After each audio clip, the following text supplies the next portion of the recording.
औज़ुबिल्लाहिमिनश्शैतानिर्रजीम बिस्मिल्लाहिर्रहमानिर्रहीम। अस्सलाम वालेकुम स्टूडेंट्स। जैसा कि आपको मालूम है कि हमने अपने जो ADI यानी BA इंग्लिश वाले स्टूडेंट्स हैं उनके लेक्चर स्टार्ट किए हुए हैं। आज का लेक्चर भी हमारा उसी सिलसिले में है जो कि 5 वर्ड्स के लेक्चर स्टार्ट किए हुए, और आज हमारी समरी उसके अंदर है डैफोडिल्स। वर्ड वर्थ की जो समरी है ये बहुत ही इंपॉर्टेंट समरी है, ये इसको भी आपने गौर से देखना है। तो स्टूडेंट चलते हैं अब सीधी अपनी समरी की तरफ। सबसे पहले स्टूडेंट्स आपने ऊपर इसका जो नेम है डैफोडिल्स, साथ में वर्ड वर्थ लिख देना है, ठीक है। और इसके स्टार्ट में ये जो एक कोटेशन है ये आपने लिखनी है कि nature is the greatest eyes and year of the universe. वो कह रहा है वर्डवर्थ, क्योंकि आपको पता है कि वर्डवर्थ एक ब्यूटी का शायर है, नेचर को पसंद करता है। तो वो कह रहा है कि नेचर ही जो है ना, फितरत, वो ग्रेटेस्ट आई, एक बहुत बड़ी आँख है, और कान भी है यूनिवर्स कायनात का, यानी कायनात का अगर कान और आँख आपने देखना है तो वो नेचर है।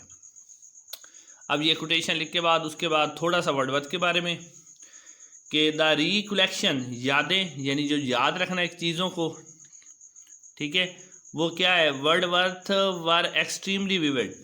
वर्डवर्थ इसमें बहुत ही वाजे है, यानी चीज़ों को याद रखने में ना उसके ख्यालात बहुत ही वाजे हैं।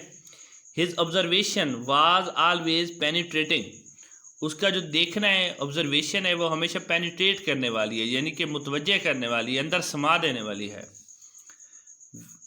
अच्छा, whatever he hears whenever he hear the songs, जब कोई गाना सुनता कोको कोयल का, or hear the sad song, या कोई दुखी गाना सुनता, of the reapers, or the sea is the host of the daffodils, और चाहे वो डैफोडिल्स के जो फूल थे, इमेज आर स्टोर्ड, वो उसके जहन में क्या हो जाते हैं, स्टोर हो जाते हैं इन हिज माइंड, उसके जहन के अंदर। यानी वो कभी कोई दुखी गाना सुनता या कोई डैफोडिल्स के फूल के इमेज देखना, वो सारे उसके जहन में क्या हो जाते, स्टोर हो जाते।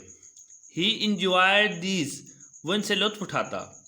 दिस पोएम, ये नज़म, इज़ है अ बेस्ड अपॉन, इसकी बुनियाद रखी गई है रियल एक्सपीरियंस, हकीकी जो तजर्बा किया था वर्डवर्थ ने, यानी खुद उसने जो चीज़ देखी है।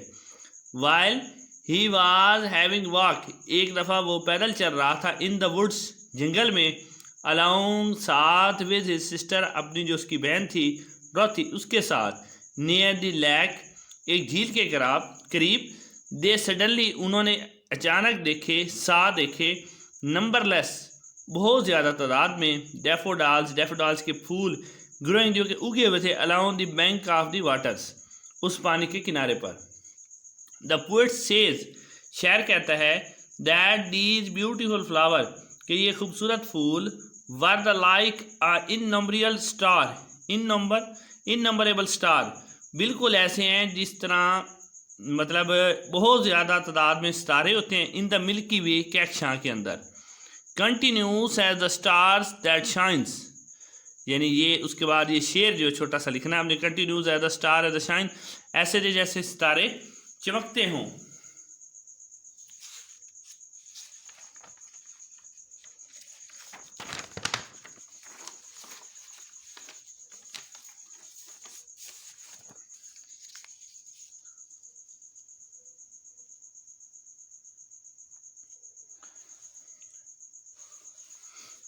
And twinkle on the milky way, यानी ऐसे चमकते थे सितारे जैसा कि कोई कैक्शां के अंदर चमकते हैं। ही सॉ, उसने देखे, crowd and a host of the golden daffodils, उसने बहुत ज़्यादा तादाद में देखे सुनहरी रंग के डैफोडिल्स, सेपरेड अराउंड द लेक्स, जो झील के इर्द गिर्द फैले हुए थे। दे वर डांसिंग एंड फ्लटरिंग, वो डांस भी कर रहे थे और आगे पीछे हिल भी रहे थे, इन द ब्रीज, हवा में, अंडर द ट्रीज, दरख्तों के नीचे। The waves of the lakes, जो झील की लहरें थी, वर आल्सो डांसिंग, वो भी इसी तरह डांस कर रही थी। And they wanted to defeat the flower, और मतलब वो इतना डांस कर रही, वो चाहती थी कि वो फूलों से ज़्यादा डांस करें इन देयर डांस, यानी वो अपने डांस में फूलों को हराना चाहती थी, इस तरह का डांस वो कर रही थी। अच्छा, उसके बाद नीचे ये मतलब एक थोड़ा सा जो इसकी पोएम का शेर है वो आपने दे देना है। I gazed by the little thought what a wealth the shore to me brought, मैंने जब इनको देखा तो मुझे ख्याल आया कि यही सबसे बड़ी दौलत है, ये इसके अंदर आपने मतलब ये स्टार मैंने इसलिए बनाया हुआ ताकि आपको पता चल जाए ये एक शेर है जो इसके अंदर आपने ऐड करना है। उसके बाद students, the poet looked at them, शायर ने उन्हें देखा, कॉन्टेंटली मुसलसली, एंड स्टोर्ड, और उन्हें ज़ख़ीरा कर लिया, इन दिस ब्यूटीफुल साइड, इस खूबसूरत मंजर को, इन हिज माइंड, अपने जहन में। द पोएट सेज, शायर कहता है, दैट अ लॉन्ग आफ्टर, कि काफ़ी देर तक, दैट टाइम यानी उस वक्त, ही वाज रिमाइंडेड, उसे याद रहता है, द चार्मिंग सीन, ये खूबसूरत मंजर, when he lies upon the is coach in the pensive mood, जब वो कभी भी अपने सहन के अंदर लेटा होता है, यानी ऐसे मूड में जो थोड़ा सा गमगीन होता है। He was so glad that he began to dance in his heart with daffodils, उसे बहुत ज़्यादा खुशी होती है जब उसे डैफोडाल का यानी ख्याल आता है जो उसके दिल में डांस कर रहे हैं। अब ये मतलब उसके अंदर शेर है जिसको आपने ऐड करना है। The flash upon the inward eyes, ये मुझे ऐसे चमकते जैसे मेरे अंदर आंखें आ गई हों, which is the bliss of the solitude, जो कि यानी तन्हाई में मेरी क्या एक बहुत बड़ी मेरे लिए नेमत है। अब स्टूडेंट ये जो पोएम आपकी ख़त्म हो गई है, लेकिन एंड में जो ये जो जुमले हैं ये लिखने लाजमी है और आपने भी हर सूरत में ये वाले जुमले इसके अंदर ऐड करने हैं। दिस पोएम, ये नज़म शोज ज़हर करती है टू इम्पोर्टेंट क्वालिटीज़ ऑफ, दो खसूसियात, एटीट्यूड और वर्ड का जो रवैया है टू द नेचर, फितरत की तरफ। द फर्स्ट, पहली ये है कि that he was a wonderful power, कि उसके बाद बहुत ही हैरान कौन तौर पर कुव्वत है, डिस्क्राइबिंग, कि बयान करे, द ब्यूटीफुल सीन्स, खूबसूरत मनाजिर को, ऑफ द नेचर्स, फितरत के, वेरी क्लियरली, वाज़े तौर पर। सेकेंडली, और दूसरी बात, हैज़ द क्वालिटी, कि उसके पास ये खूबी है, स्टोरिंग, कि वो जमा भी कर सकता है, चार्मिंग, इन दिलकश, साइट्स ऑफ द नेचर, फितरत के जो खूबसूरत नज़ारे हैं, इन हिज इमेजिनेशन, अपने तख़य्युल में, फॉर द फ्यूचर डेज, मुस्तकबिल के लिए। यानी पहली उसकी खूबी ये है कि वो चीज़ों को बयान अच्छी तरीके से, दूसरा है कि वो उन चीज़ों को स्टोर भी कर लेता है। The poet often advised his sister, शायर जो है अक्सर अपनी बहन को यह नसीहत करता रहता डरोथी को, to collect these natural scenes, के इन कुदरती नज़ारों को इकट्ठा करें इन हर माइंड, अपनी जहन में। यानी वो कहता कि अपनी बहन को कहता था कि जो इसके खूबसूरत मनाजिर हैं ना, इनको आप अपने जहन में महफूज कर लो। These will give her great consolations, ये आपको बहुत बड़ी तसल्ली देगी, कंसोलेशन, तसल्ली, कंसोलेशंस।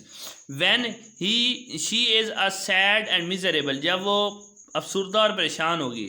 The poet has used a very beautiful smile, शायर ने खूबसूरत इस्तारे इस्तेमाल किए हैं इन दिस पोएम, इस नज़म के अंदर। द फ्लावर्स, फूल, have been compared to the star in the milky way, इनका मुआवजा किया गया है जो सितारे होते हैं कहकशां के अंदर, उनके साथ। वर्डवर्थ वाज अ लवर, वर्डवर्थ एक मोहब्बत करने वाला था, एंड वॉरशिपर, पुजारी था, यानी इबादत करने वाला, नेचुरल्स ब्यूटी, कुदरती खूबसूरती के, यानी वर्डवर्थ को कुदरती खूबसूरती बहुत ज़्यादा पसंद थी। जैसे द फ्लावर्स, फूल, लेक्स, झीलें, माउंटेन, पहाड़, हैव ग्रेट चार्म, ये बहुत ज़्यादा चार्म यानी दिलकशी रखते हैं।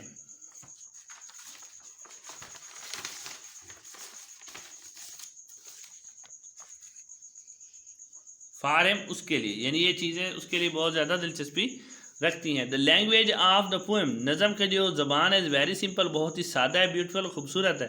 The flow and the music of the word, और जो लफ्ज़ों का उतार चढ़ाव है, are very smooth and pleasant, वो भी बहुत ही खूबसूरत और दिलकश है।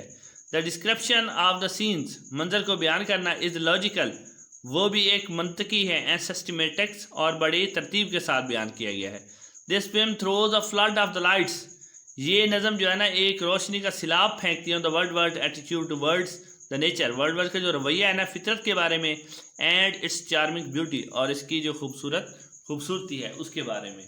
तो फ्रेंड ये आपकी पोएम जो है वो कंप्लीट हो गई। इंशाल्लाह नेक्स्ट जो लेक्चर होगा उसके अंदर आपकी नेक्स्ट पोएम होगी। आज के लिए इतना ही। अस्सलाम वालेकुम।